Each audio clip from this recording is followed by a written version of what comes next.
A simple Roman hairpin could whisper secrets of love, betrayal, and social climbing. These everyday objects were far more than just functional tools for holding up elaborate hairstyles. They were personal statements, economic markers, and sometimes even tools of espionage. By the end of this journey, you will understand how these small artifacts unlock massive insights into the daily lives and hidden desires of ancient Romans. We will investigate why a woman might choose a hairpin depicting a specific goddess, and uncover the surprising alternative uses for these elegant implements.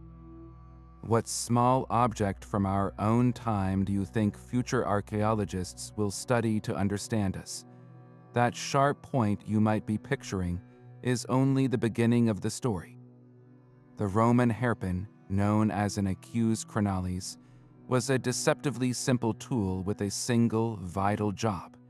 It had to anchor immense and intricate hairstyles, from the daily coiled buns of a matron to the gravity-defying towers of curls worn by empresses.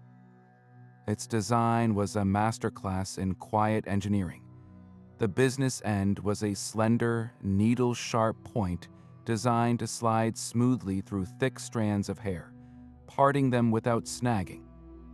This led into a sturdy shaft, the long backbone of the pin that provided the strength to hold a significant weight of hair securely in place all day. Finally, there was the head. This was the only part of the pin meant to be seen, and it transformed the object from a mere fastener into a piece of personal adornment.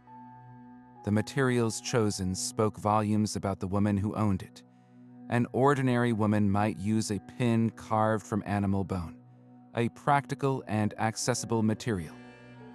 A wealthier citizen could afford one made of bronze, while a woman of high status might possess pins crafted from gleaming silver or even solid gold.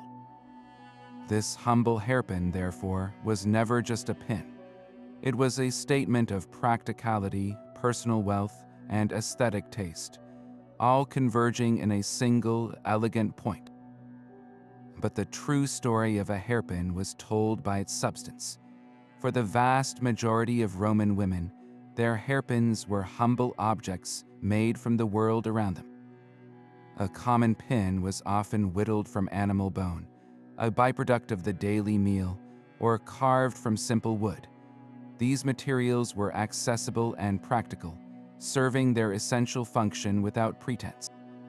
They were the tools of everyday life, holding up the simple buns of market sellers and homemakers. A step up the social ladder, and you would find hairpins forged from bronze or iron. These metals signified a family with some disposable income, a craftsman or a merchant who could afford more durable and refined possessions. The creation of these pins involved basic metalworking, hammering and filing the metal into a strong, reliable form. Yet for the elite, the hairpin was a canvas for extreme luxury.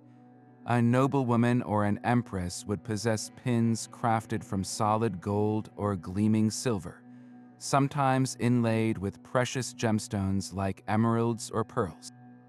The craftsmanship here was breathtaking. Artisans used lost wax casting to create intricate shapes, then employed delicate engraving to etch patterns and filigree work to weave fine, lace-like metal threads in the design. The choice of material was never accidental. It was a silent, powerful broadcast of status. A woman wearing a jet pin made from a dense, black fossilized wood was making a specific statement of wealth and fashion. In a crowded forum or at a lavish dinner, you would not need to ask a woman about her family's fortune. You simply had to look at the pin holding her elaborate hairstyle together. It was a personal price tag, worn openly for all to see. These functional tools began their own quiet transformation, mirroring the seismic shifts within Rome itself. In the early days of the Republic, A hairpin was a stark, utilitarian object.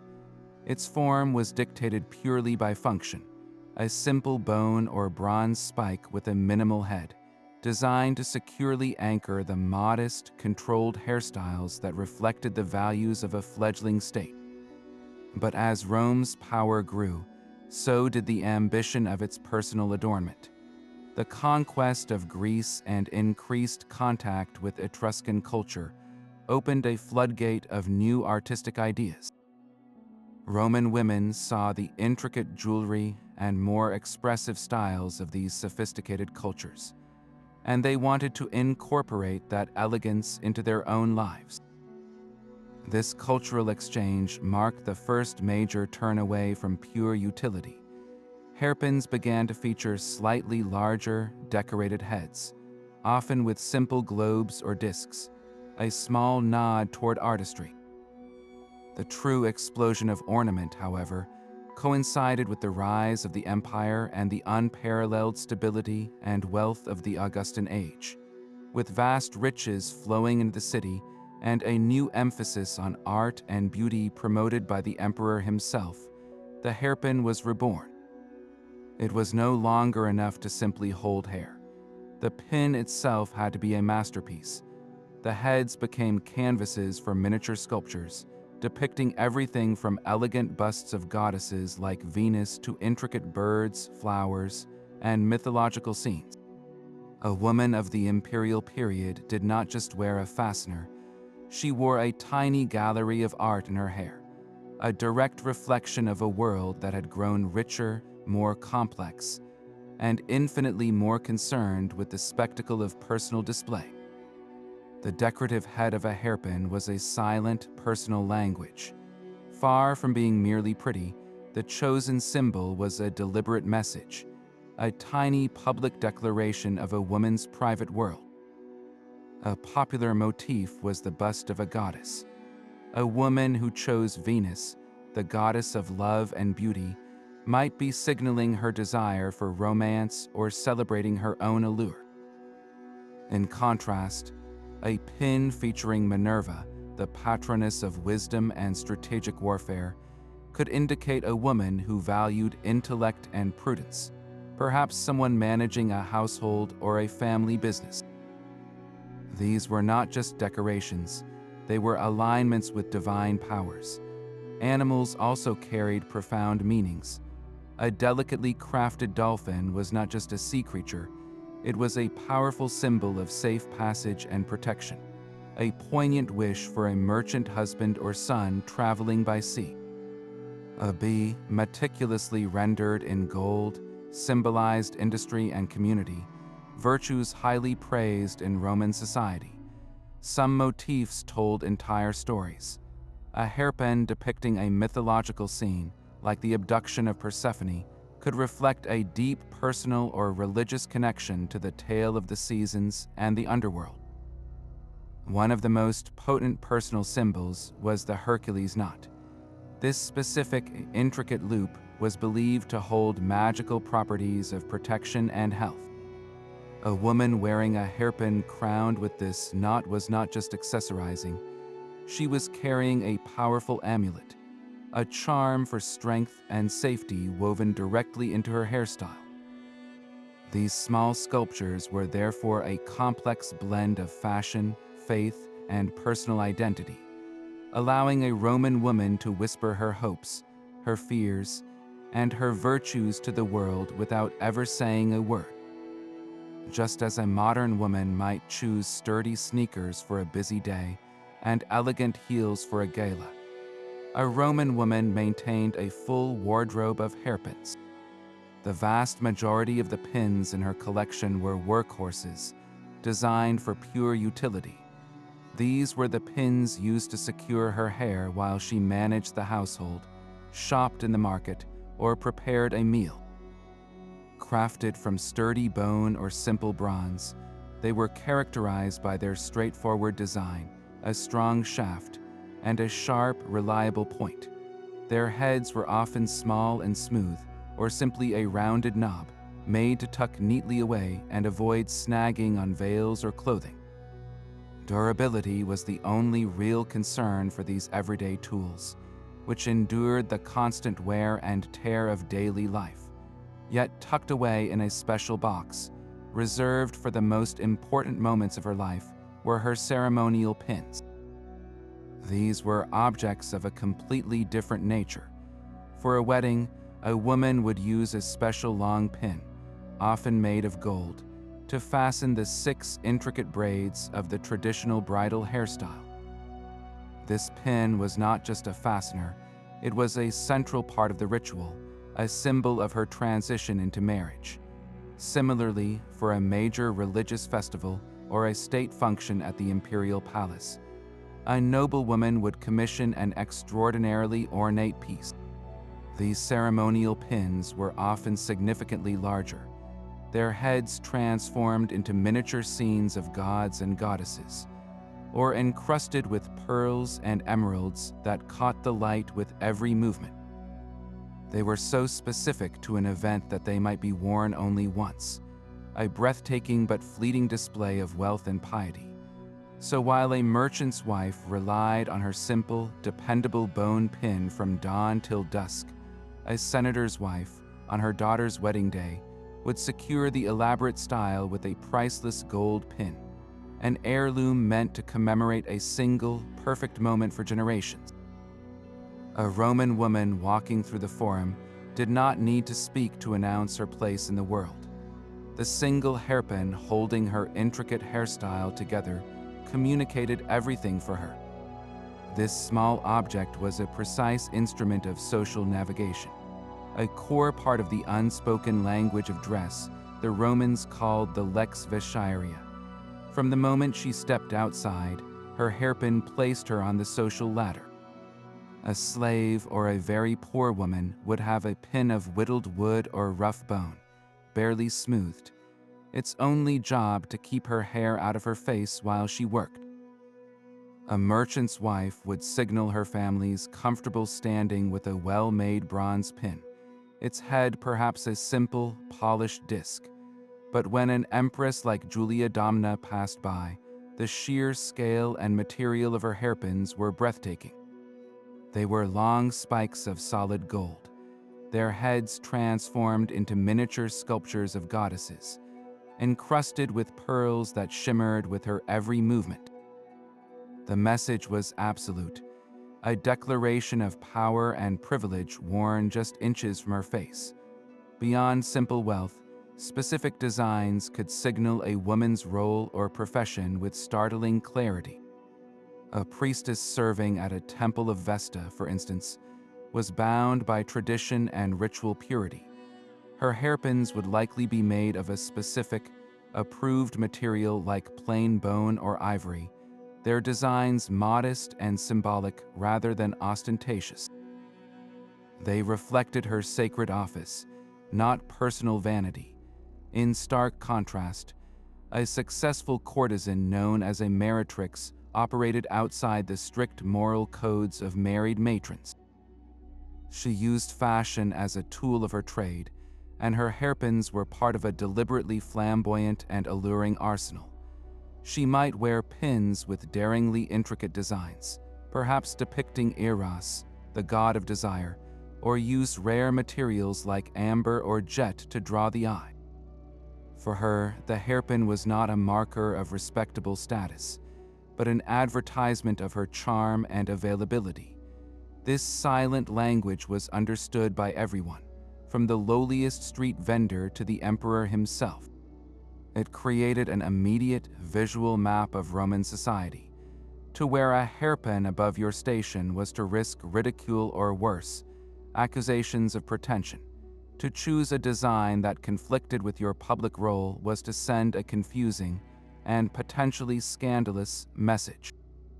The lex vesciaria governed everything from the color of your tunic to the type of your jewelry, and the humble hairpin was a crucial part of this vocabulary.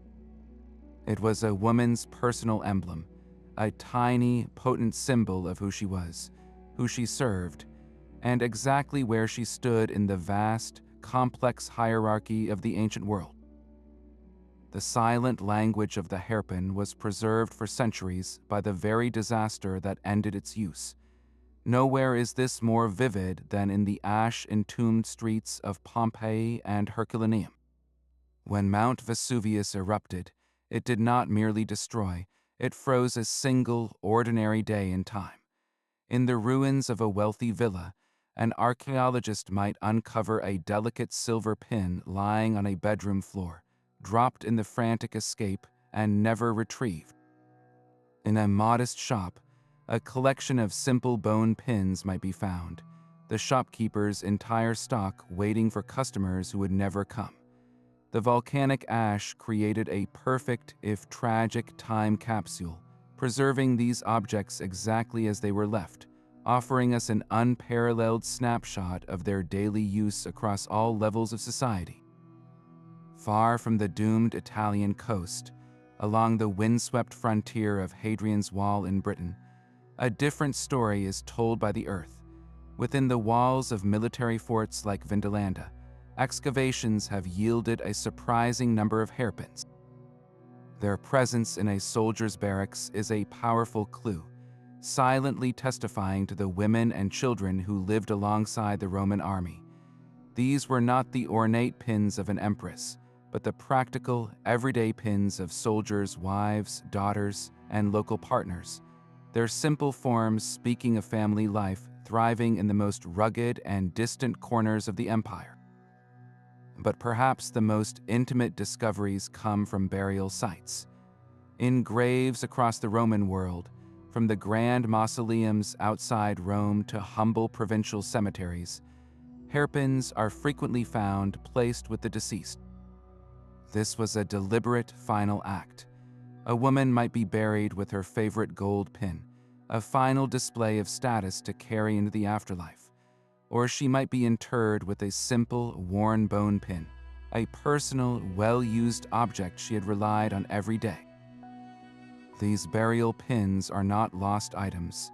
They are gifts, placed with care as part of a funerary ritual, a final, silent message of identity and love from the living to the dead. And then there are the countless pins found in the most mundane of places, lost between floorboards in a Roman house in Spain, or discarded in a rubbish pit in Gaul. Each one, from the most magnificent to the most humble, is a tiny, recovered voice, a fragment of a life story waiting to be pieced back together. That silent language of the hairpin was preserved for centuries by the very disaster that ended its use. Nowhere is this more vivid than in the ash-entombed streets of Pompeii and Herculaneum. When Mount Vesuvius erupted, it did not merely destroy, it froze a single, ordinary day in time. In the ruins of a wealthy villa, an archaeologist might uncover a delicate silver pin lying on a bedroom floor, dropped in the frantic escape and never retrieved. In a modest shop, a collection of simple bone pins might be found, the shopkeeper's entire stock waiting for customers who would never come.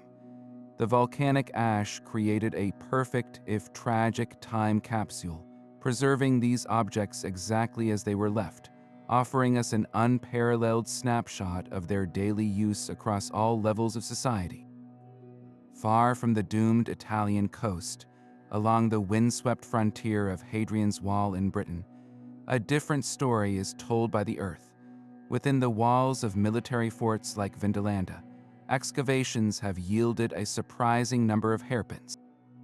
Their presence in a soldier's barracks is a powerful clue, silently testifying to the women and children who lived alongside the Roman army. These were not the ornate pins of an empress, but the practical, everyday pins of soldiers' wives, daughters, and local partners, their simple forms speaking of family life thriving in the most rugged and distant corners of the empire.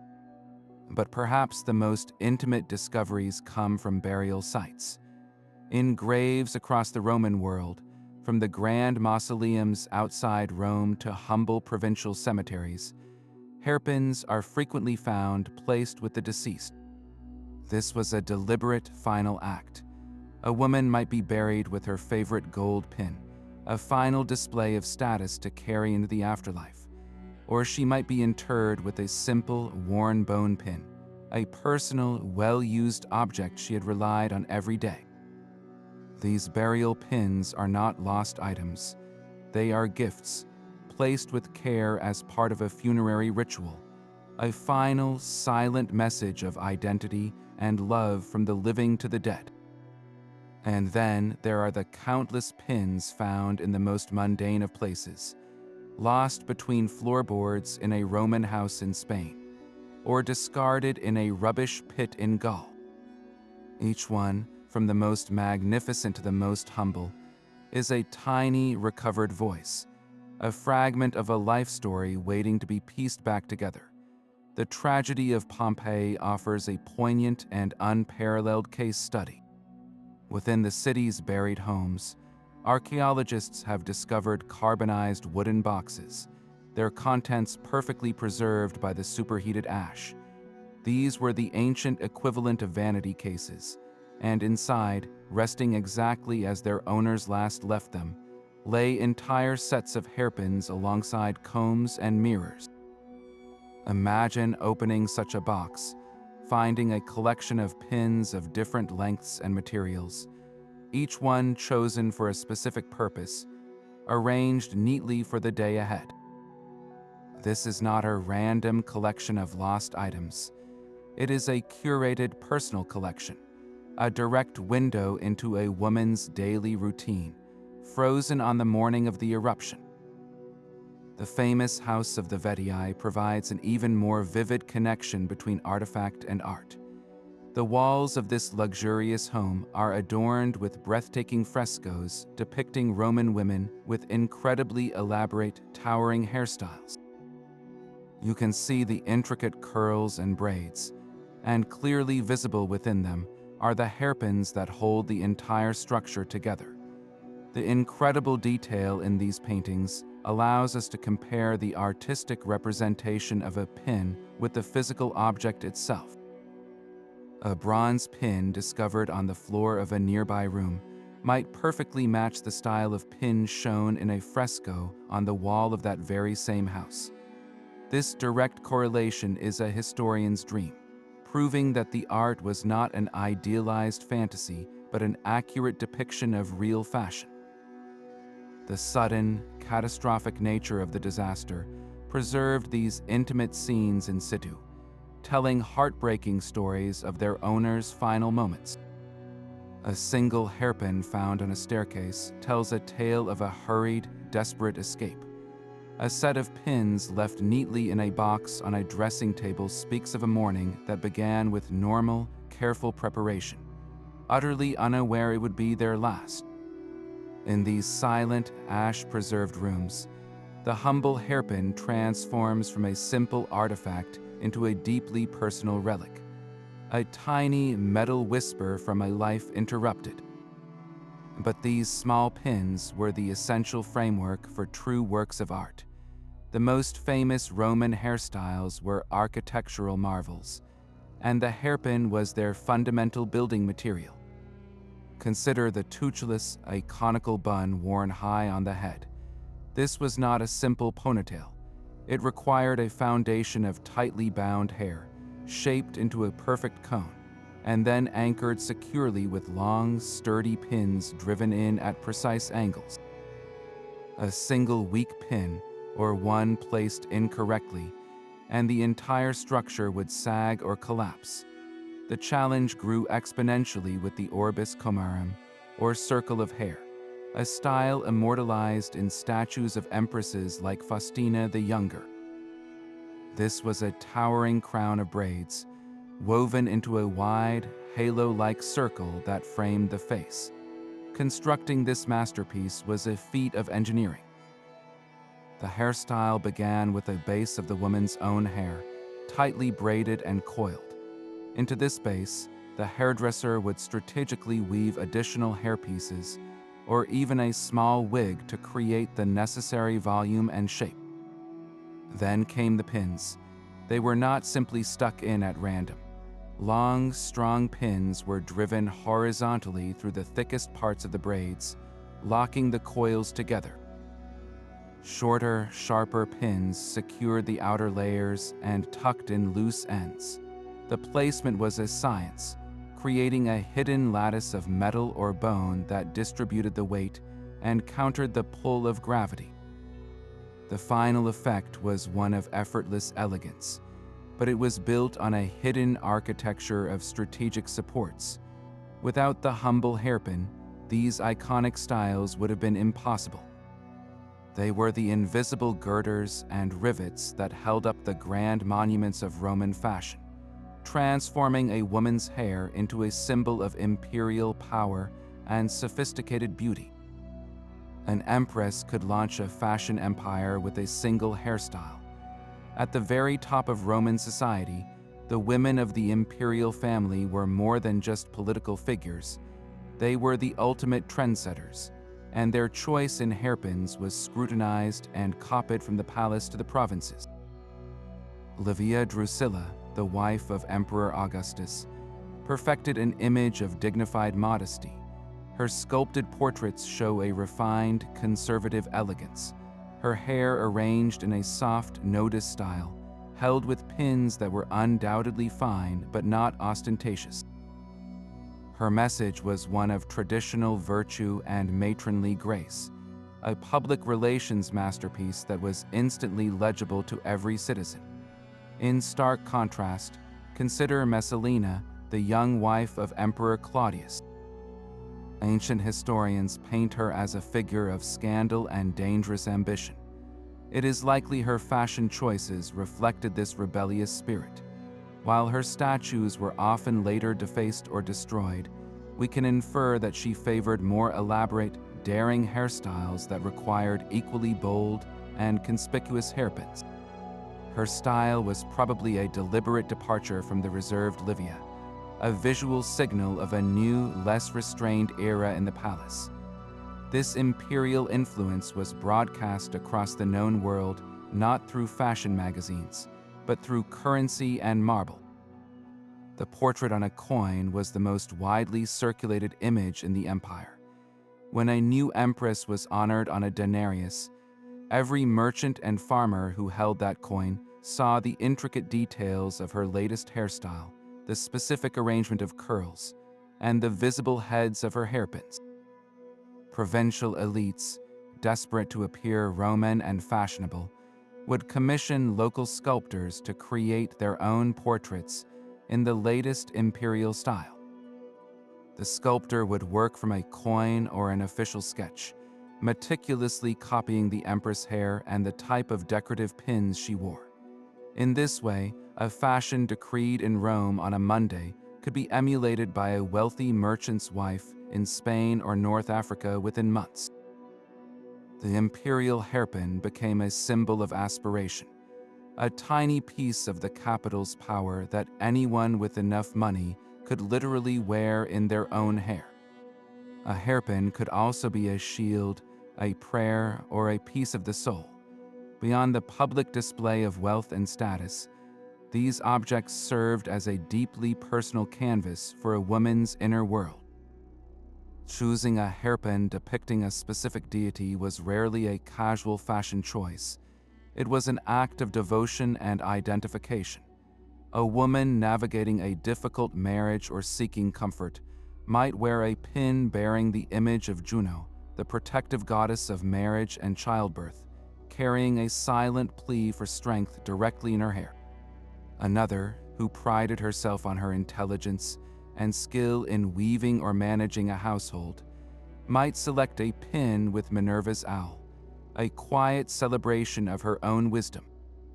These were not merely decorative symbols, they were active connections to the divine, a way to keep a protective or inspiring presence close at all times.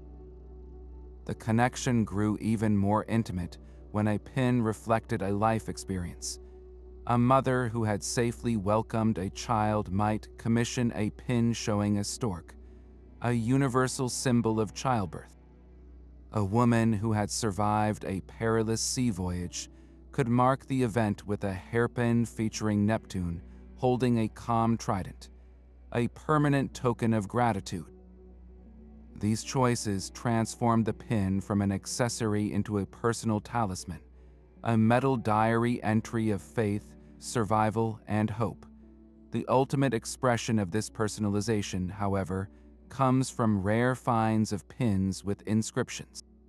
Imagine discovering a simple bone pin, its shaft carefully etched with a single word, ammo, I love. This is not a mass-produced slogan, it is a hand-carved confession. Or consider a more elaborate gold pin gifted from a husband to a wife, engraved with both of their names. Such objects transcend mere jewelry, they become tangible evidence of affection, a physical token of a bond meant to be worn and seen every day. Even more telling are the archaeologically discovered pins with completely unique, non-standard designs. A hairpin with a one-of-a-kind spiral pattern not found anywhere else, or a pin whose head is carved into the shape of a specific, uncommon flower. These singular artifacts strongly suggest they were commissioned pieces, made to a specific woman's request. They tell us that some Roman women were not content to simply wear what the market offered. They actively participated in creating their own adornment, investing in a unique object that reflected their individual taste, their personal story, or a memory too precious to be expressed with a common design. In these intimate choices, the hairpin sheds its role as a social marker and becomes something far more profound, a quiet but unshakable assertion of the self. The sharp point of a Roman hairpin was the key to its entire function. A woman would not simply stab it into a loose bundle of hair. The process began with twisting and coiling sections of her hair into the desired shape, whether a simple bun or an elaborate tower of braids. As she twisted, she created a dense, tightly packed core. This was the crucial foundation. The tension from the twisted hair is what gave the pin something to grip. She would then take the pin and, with its needle-sharp tip, carefully part the strands of this dense core, sliding the pin through the heart of the twist. She was not spearing the hair, but weaving the pin through it, using the friction and the hair's own tightness to lock the pin securely in place. The sharp point was absolutely essential for this. A blunt tip would catch and snag on individual hairs, pulling the style apart and causing pain. The sharpness allowed for a smooth, precise insertion that parted the hair rather than tearing it. No single pin, no matter how strong, could hold a complex style alone. Multiple pins were used as part of a hidden architectural system. They were driven in at opposing angles, creating a cross-bracing effect that distributed the immense weight of the hairstyle evenly. One pin might hold a vertical section of a braid, while another was inserted horizontally to lock a coil to the base.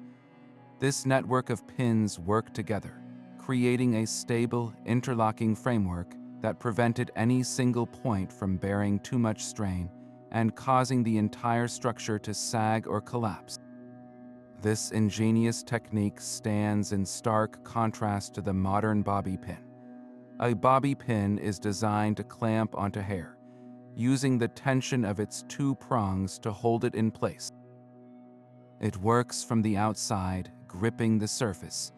The Roman hairpin, however, worked from within. It became an integral part of the hairstyle structure, woven into its very fabric. This fundamental difference in design philosophy highlights the Roman approach, a masterful blend of practical engineering and aesthetic ambition, all centered on a simple, sharp point. Yet that sharp point, so essential for hairstyling, found other roles in a woman's daily life. A heavy, elaborate wig or a tightly bound hairstyle could create an unbearable itch on the scalp. Reaching underneath to scratch with a finger would ruin the intricate work. but the slender tip of a hairpin was the perfect tool. It could slip discreetly through the layers of hair to provide immediate relief without disturbing a single curl. This was a simple, practical solution to a very real problem. The pin's versatility extended beyond personal comfort. A loose tunic strap or a stubborn knot in a belt could be quickly tightened or loosened with a quick prod from that reliable metal point. These everyday adjustments were part of the hidden utility of an object we see only as decoration, but the potential uses grew even more intriguing. In a world where writing was done on wax tablets, a sharp, pointed object was required to form the letters. While a formal stylus was the proper tool, a hairpin could serve in a pinch. Imagine a woman needing to quickly jot down a shopping list or a reminder. Reaching up, she could pull a pin from her hair and use it to scratch words into the wax, her note-taking tool always at hand, woven into her very appearance. More daring still is the plausible use of a hairpin as a rudimentary lockpick. Roman locks were often simple mechanisms, and a slender, sturdy pin could potentially manipulate the tumblers. This notion moves from pure function into the realm of intrigue. Could a household servant have used her hairpin to quietly access a locked storeroom? Might a woman have employed this hidden skill for a more clandestine purpose? While direct archaeological proof is elusive, the Roman poet Ovid, in his work The Art of Love, famously advised women on how to secretly exchange messages with lovers. He wrote of notes passed by cunning hands, and while he does not explicitly mention hairpins, the context of secrecy and the tools at a woman's immediate disposal make the idea compelling. This transforms the hairpin from a simple fastener into an instrument of subtle agency, a multi-purpose tool of beauty, practicality, and whispered power. Ovid himself turned the humble hairpin into an instrument of strategy. In his Art of Love, a playful guide to romance, the poet offers women direct advice on the art of attraction. He tells them not to let their lovers see the boxes of pins laid out on their dressing tables, or the clutter of cosmetics. A woman, he suggests, should appear beautifully adorned as if by nature's effortless hand, her intricate hairstyle seemingly a gift from the gods, not the product of a dozen carefully placed pins. This advice reveals a profound cultural truth. The hairpin was a tool of creation, but its mechanics were meant to remain a secret, part of the carefully managed illusion of feminine perfection. For a Roman man to see the tools of the trade was to break the spell, to reveal the labor behind the allure. The satirist Juvenal, ever the critic of Roman decadence, takes a far more cynical view. In his sixth satire, he paints a scathing portrait of a vain and difficult matron. He describes her furious temper, how she dresses down her servants, and even assaults them with a whipping strap for the smallest mistake. And what provokes one of these rages? A misplaced hairpin. To Juvenal, the pin is not a tool of beauty but a trigger for monstrous behavior, a symbol of the excessive pride and unearned status of the wealthy elite. In his narrative, the object becomes a focal point for social criticism, highlighting the vast gap between the polished public image of her Roman matron and the potential tyranny of her private life. But these objects also appeared in the most tender of contexts. The love poet Propertius writes of his beloved Cynthia, describing her in the intimate quiet of the morning. He pictures her with her hair loosely falling, a single pin held between her lips as she begins the daily ritual of arranging her style. This is not a scene of seduction or satire, but one of domestic familiarity and quiet affection. The pin here is a part of the unremarkable, beautiful rhythm of daily life, a detail that makes the portrait feel real and immediate.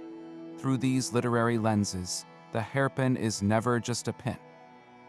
In Ovid's world, it is a prop in the theater of love.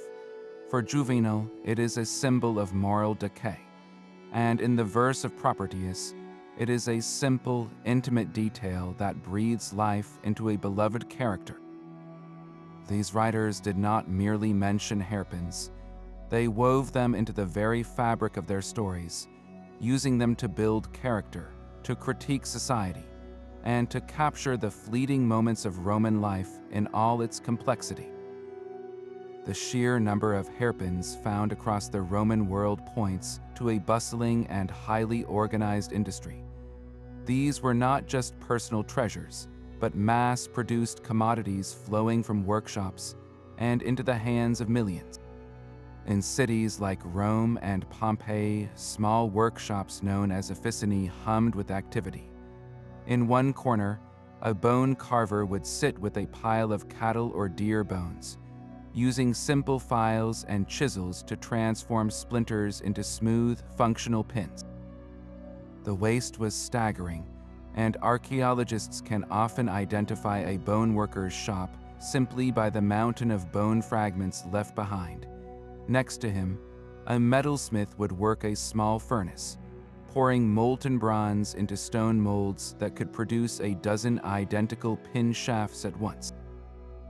After cooling, the rough pins were filed smooth, and their heads were hammered or engraved with simple patterns. This was not high art, but efficient, repetitive manufacturing, supplying the everyday needs of a vast population. The scale of production was immense, turning out thousands of these small items to meet the constant demand from every woman, from the slave to the senator's wife. This local production was just the beginning of the hairpin's journey. A vibrant, long-distance trade network ensured that a woman's taste could be influenced by styles from the very edges of the empire. A hairpin carved from shiny black jet, a material mined only in Britain, could end up holding the hair of a wealthy matron in Rome. She would have prized it for its deep, polished luster and its exotic origin, a fashionable token from a distant, conquered land. Conversely, in a fort on the German frontier, a soldier's wife might own a delicate pin made from Egyptian faience, a glazed ceramic with a distinctive bright blue-green color. It was a small piece of the Nile Valley, traded up through Alexandria and across the Mediterranean. These objects did not travel alone. They moved along with amphorae of wine, sacks of grain, and blocks of marble, tucked into the cargo holds of ships that plied the sea lanes and the packs of merchants traveling well-maintained Roman roads. This constant movement of goods meant that a regional style invented in a Syrian workshop one year could become the height of fashion in Spain the next, creating a surprisingly unified imperial culture expressed through personal adornment. The price of a hairpin placed it firmly within the reach of nearly every budget, yet the range was staggering. For as single as the lowest denomination copper coin, a woman could buy a plain, serviceable pin carved from bone. This was the price of a loaf of bread, an affordable necessity for the masses. A step up, a well-crafted bronze pin with a decorated head might cost several asses, a small luxury for a craftsman's daughter.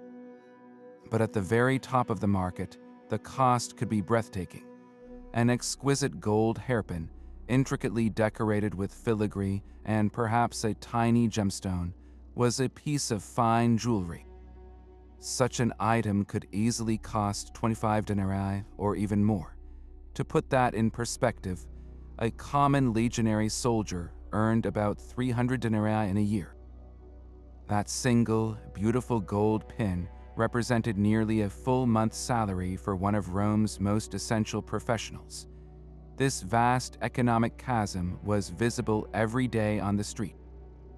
The difference between a bone pin and a gold one was not merely one of aesthetics, but a direct and stark reflection of the immense inequality woven into the fabric of Roman society, a disparity literally worn in the hair. A Roman woman's hairpin in Britain told a very different story than one worn in Egypt. The empire's vastness did not erase local identity, it simply gave it a new frame. On the cold northern frontier, in a place like Londinium, a local noblewoman might own a bronze hairpin whose shaft was perfectly straight and functional, a classic Roman form. Yet its head could be a masterwork of local artistry, intricately carved with swirling Celtic knots or the stylized form of a native boar. She was not simply copying a style from Rome, she was making a statement of dual allegiance, blending the power of her Roman citizenship with the deep ancestral pride of her own people. This fusion created a new, confident provincial identity, worn openly for all to see. Far to the south, under the blazing sun of Roman Egypt, the blend was even more striking. In the bustling streets of Alexandria, a Greek or Roman settler might wear a hairpin made of faience, a fine, glazed ceramic prized for its vibrant turquoise color. But the symbol on its head was not her Roman goddess. It was the Egyptian god Bes, a protector of the household and of women in childbirth, or a delicate lotus flower sacred to the Nile. She was participating in the Roman world, using a material and form common across the empire, yet she chose to invoke the ancient, protective deities of the land she now called home. Even the materials themselves spoke of this cultural exchange.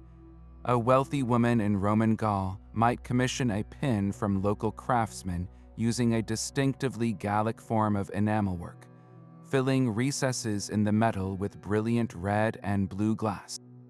The technique was native, but the finished product was a distinctly Roman object, sold in markets from one end of the empire to the other.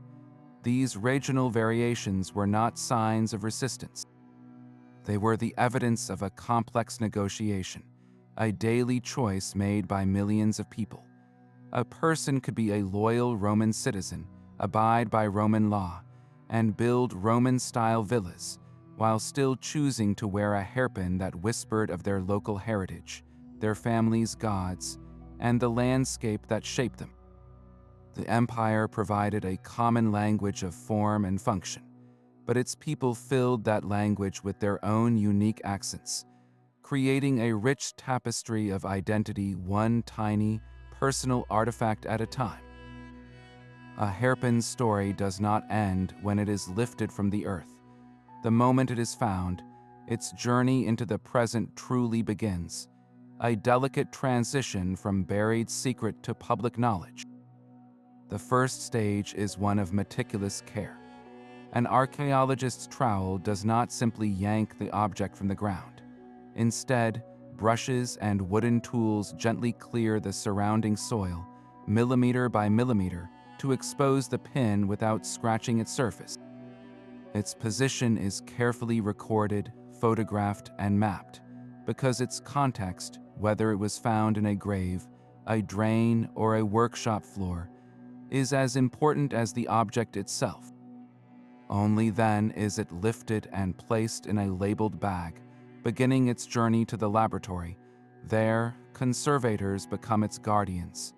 Each material demands a specific rescue.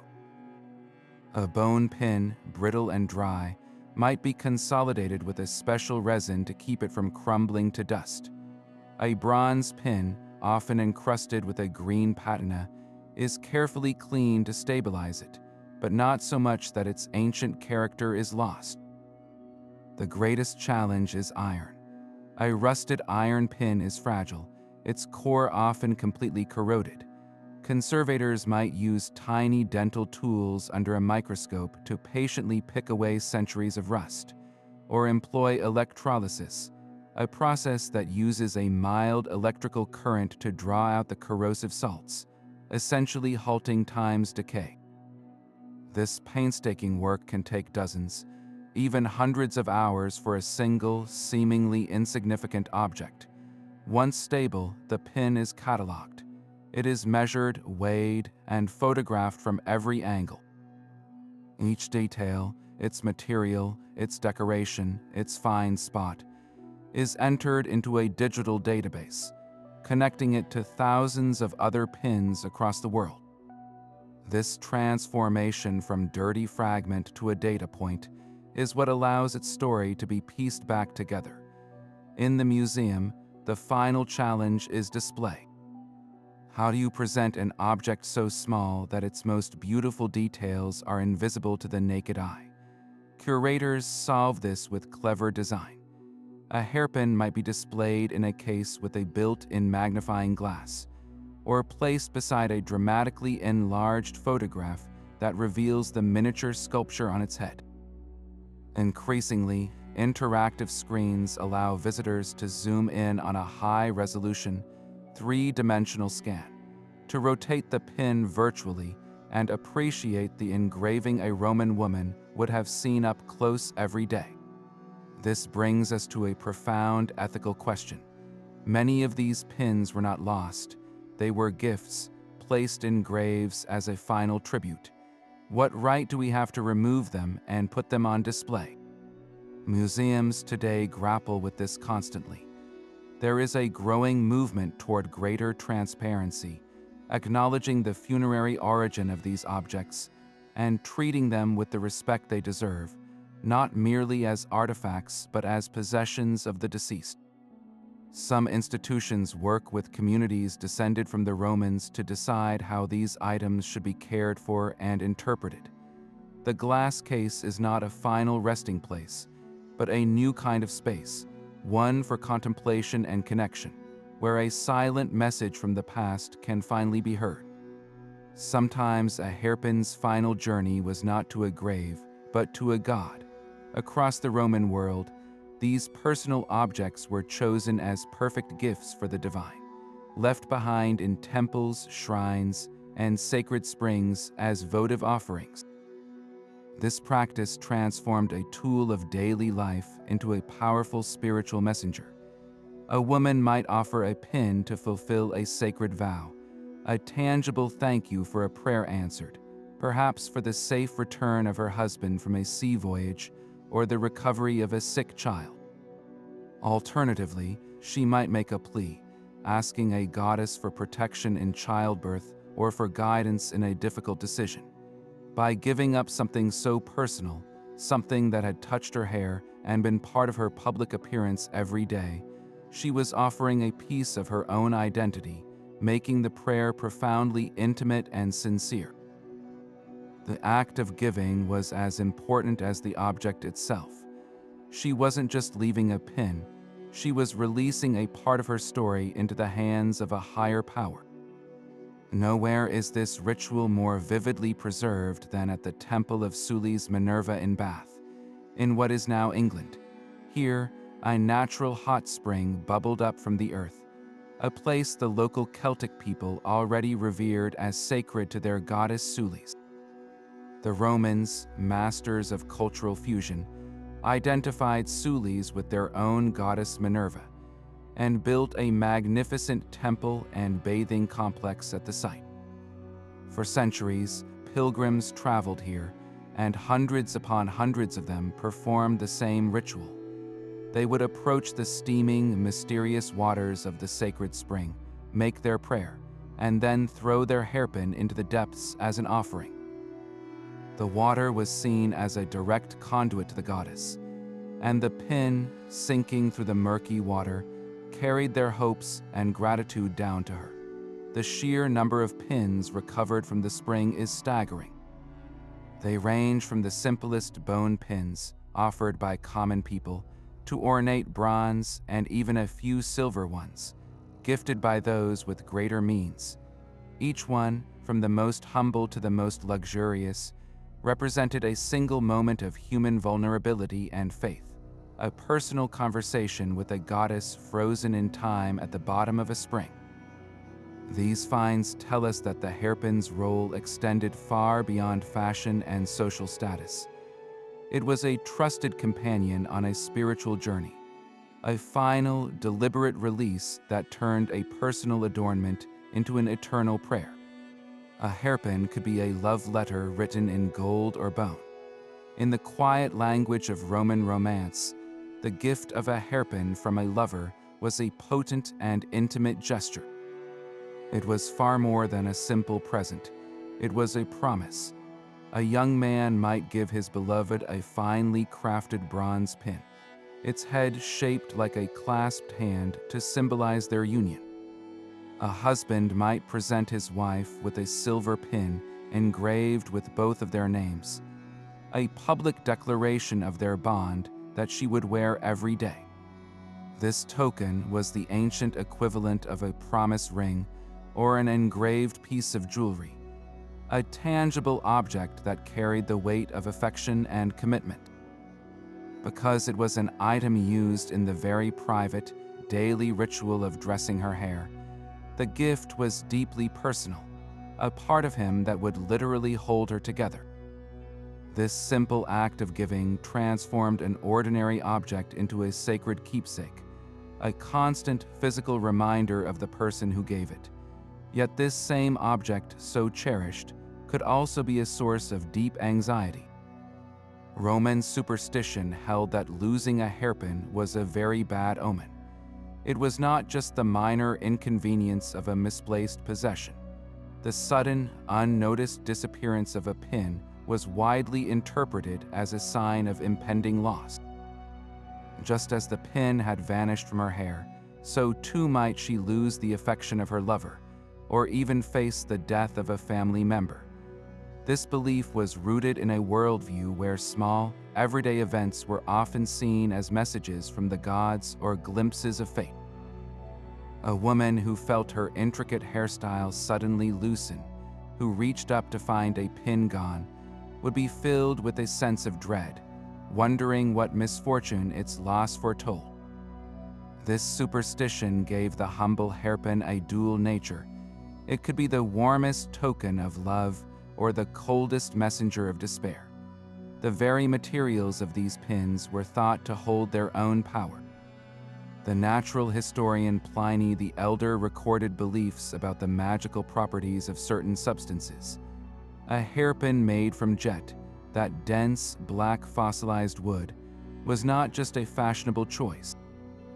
Pliny wrote that jet, when rubbed, could produce a static charge and even smell of sulfur, properties that led people to believe it could ward off evil spirits and protect the wearer from sickness.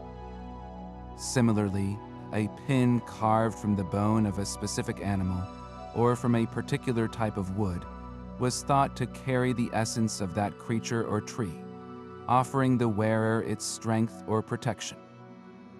This means a woman's choice of hairpin was not merely aesthetic. It could be a deliberate act of arming herself with a magical charm, a tiny layer of spiritual defense woven directly into her hairstyle. In this light, every pin was a story, a silent conversation between love, fear, and faith, all held in place by a single, slender point. That slender hairpin was never alone in its work. It was part of a sophisticated toolkit, a collection of personal objects known as the mundus mulibris, the woman's world. This was far more than a simple vanity case. It was a portable station for the daily construction of a public identity. The comb was the hairpin's essential partner. These were not the wide-toothed plastic combs of today. A Roman comb was a dense, rectangular object, often carved from fine boxwood or, for the wealthy, from gleaming ivory. One side featured closely set, fine teeth designed to untangle knots with precision, while the other side had wider, sturdier teeth for general styling. The craftsmanship was remarkable, with many combs decorated with intricate carvings of animals or mythological scenes, turning a functional tool into a small work of art. Then there was the mirror. A Roman woman did not gaze into a pane of glass, but into a disc of highly polished bronze, sometimes mixed with silver, known as a speculum. This mirror had a handle, often elegantly carved from bone or wood, and when held at just the right angle, It offered a clear, if slightly distorted, reflection of the face and hair. Keeping this reflective surface free from tarnish was a constant task, requiring regular polishing with fine abrasives. These core items, along with pots for creams and perfumes, were stored in a dedicated box, often made of wood or carved bone. The daily ritual of opening this box and laying out its contents was a moment of preparation and transition. This grooming was rarely a solitary act. For a woman of any standing, it was a social event. She would be attended by her ornatrix, her personal hairdresser, or by household slaves. These attendants would hold the mirror for her, pass the combs and pins, and offer advice. Friends might be present, chatting and gossiping as the intricate hairstyle slowly took shape. The mundus muliebris, therefore, was the centerpiece of a daily ceremony that blended practicality with performance, transforming the private act of getting ready into a collaborative and culturally significant art form. The winds of change that swept through the late Roman Empire did not spare the dressing table. As political stability crumbled and economic crises deepened, the breathtakingly ornate hairstyles of the imperial elite began to vanish, and with them, the demand for the exquisite sculptural hairpins that held them together. The intricate towers of braids, those symbols of immense wealth and leisure, were unsustainable in a world growing more uncertain by the day. A new aesthetic was emerging, one that favored simpler, more contained hairstyles, often covered by veils or simple cloth. This shift was not merely practical, it was deeply intertwined with the empire's spiritual transformation. The rising influence of Christianity brought with it a powerful new set of values that championed modesty and inner virtue over outward display of wealth and vanity. Church fathers like St. Jerome and St. Augustine preached against elaborate adornment, urging women to focus on the beauty of their soul rather than the artistry of their hair. The hairpin, once a canvas for pagan gods and mythological scenes, began to shed its ornate character.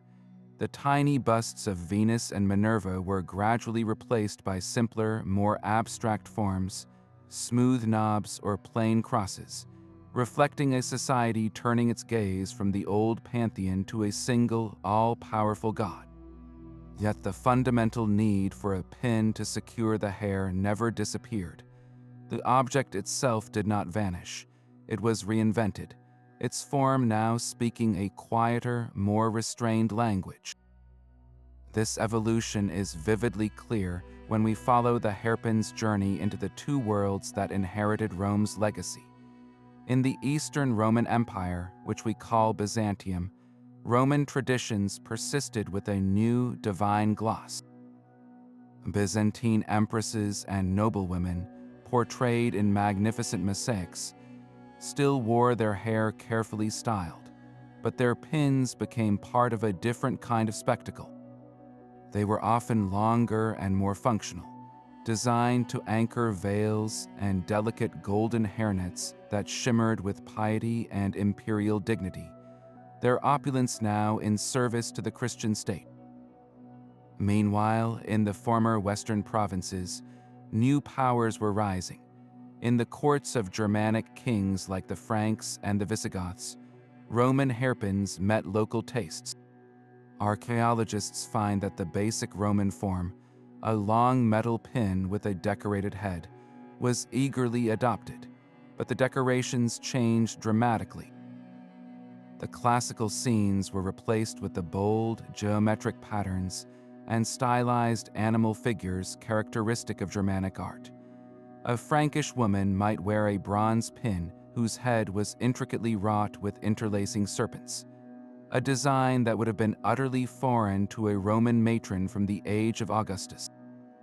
The hairpin, in this new era, became a symbol of fusion, a Roman tool repurposed to express a new medieval identity.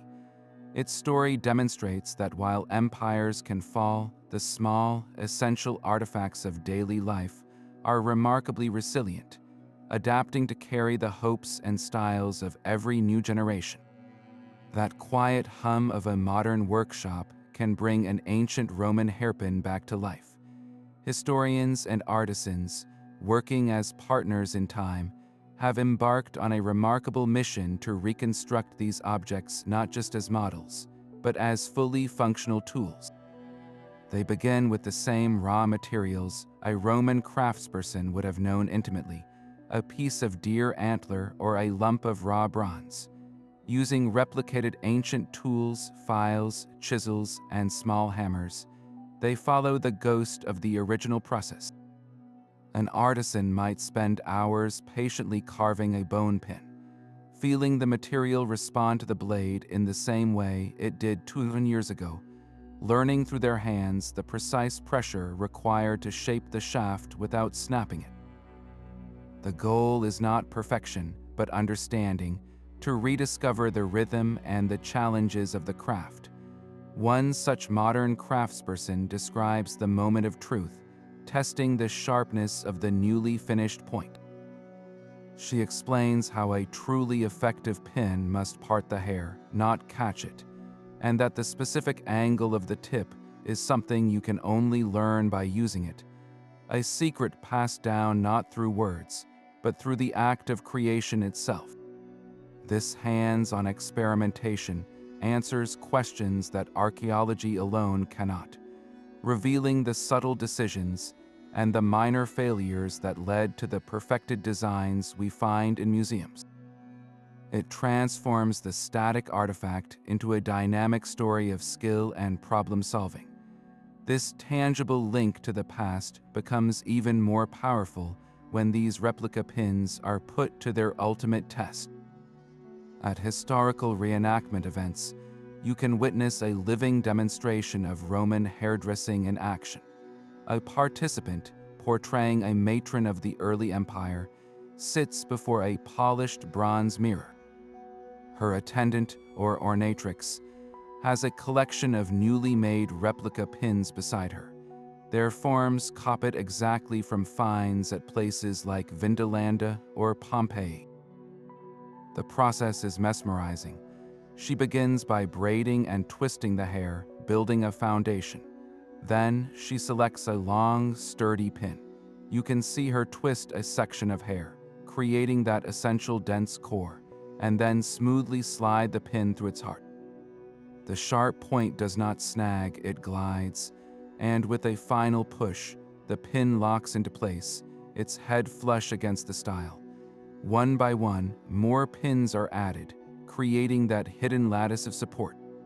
Within minutes, what was loose hair is transformed into the iconic orbis comarum, a halo of braids that defies gravity. The reenactor then moves her head, shakes it gently, and the style holds firm. This is the most convincing proof of the Roman hairpin's genius. It simply works. These living history experiments provide irrefutable evidence that these designs were the product of centuries of refined engineering, not just beautiful trinkets. They prove that a Roman woman, with the help of her pins, could indeed have maintained an elaborate style throughout a long day of public duties or private entertainments. Seeing a fully realized Roman hairstyle in motion on a living person changes everything. It bridges the gap between the silent marble of a statue and the vibrant, breathing reality of daily life. The reenactor becomes a temporary vessel for the ancient world, her movements giving context to the artifacts. When she turns her head, you understand how the light would have caught the gold inlay of a pin. When she laughs, you see how the intricate structure of braids and pins moves as a single, resilient unit. This is more than a demonstration. It is an empathy machine, allowing us for a fleeting moment to step out of our time and into theirs. It answers the practical questions that hover around ancient lives. How long did it take? Was it comfortable? Could you rest your head? The answers, revealed through doing, are often surprising. The styles, while heavy, were expertly balanced. The pins, when correctly placed, caused no discomfort. The entire ritual was a testament to human ingenuity and the universal desire to present oneself to the world with artistry and purpose. These reconstructions, both of the object and the hairstyle, do not just prove a historical point. They reanimate a lost skill, they give body to a ghost, and they offer a profound, almost intimate, connection to the millions of anonymous women whose lives were literally held together by these elegant, enduring points of metal and bone. A Roman empress on your screen reflects more than just an actress. She reflects our own era's vision of the past. When you watch a historical drama, the accuracy of the hairstyles and the pins that hold them can make the ancient world feel tangibly real or jarringly false. The HBO series Rome stands as a high watermark for this kind of authenticity. The show's hairstylists and historians collaborated to recreate the intricate architectural hairstyles of the late Republic, styles that would have been utterly impossible without the correct hairpins. In one memorable scene, Aisha of the Julii is shown with her hair being dressed by her ornatrix. You see the process, the twisting of the hair, the careful selection of long pins from a box, and the strategic placement that builds the style from the foundation up. The pins themselves are visible, their functional heads looking exactly like the bronze and bone artifacts we find in museums. This meticulous attention to detail does more than please historians. It subconsciously tells the viewer that this world is fully realized, that these people operate with the same practical needs and cultural codes as real humans. The hairpins are a small part of the set dressing, but their correctness builds a bridge of believability that allows the drama to feel immediate and true. Conversely, many big-budget films take significant liberties. While Ridley Scott's Gladiator captures the epic scale of the empire, its fashion often leans toward a more timeless, stylized aesthetic. The hairstyles, though beautiful, are frequently simplified or anachronistic, lacking the complex internal structure that Roman pins provided. You might see a character with loosely flowing locks in a context where a Roman matron would have worn a tightly controlled bun, a style requiring several pins. The absence of those necessary tools breaks the illusion for the knowing eye, reducing the hairstyle to a modern interpretation rather than an ancient reality. This matters because these visual media are the primary way most people today encounter the Roman world. When a film consistently shows Roman women with hair that defies physics without visible support, it subtly teaches us that their fashion was either magical or simplistic. It erases the ingenuity, the engineering, and the daily labor that went into personal adornment. The humble hairpin becomes the key to that lesson. Its presence or absence on screen is a quiet test of a production's commitment to historical truth. When it is included correctly, it does more than hold up hair, it holds up the very world we are trying to see. Our journey through the world of the Roman hairpin is complete.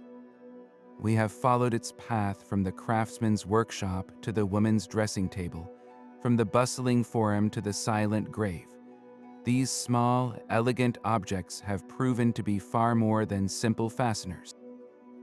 They are keys that have unlocked a whole world of unspoken social codes, vast economic networks, and deeply personal beliefs.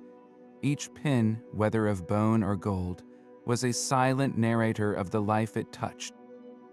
So the next time you see a simple, everyday object, a comb on your dresser or a key in your hand, pause for a moment. What hidden stories do you think are waiting to be unlocked from the ordinary artifacts of our own time? Stories that future historians might one day piece together to understand us. Share your thoughts in the comments below. And if you enjoyed this journey into the mysteries of history, be sure to subscribe for more.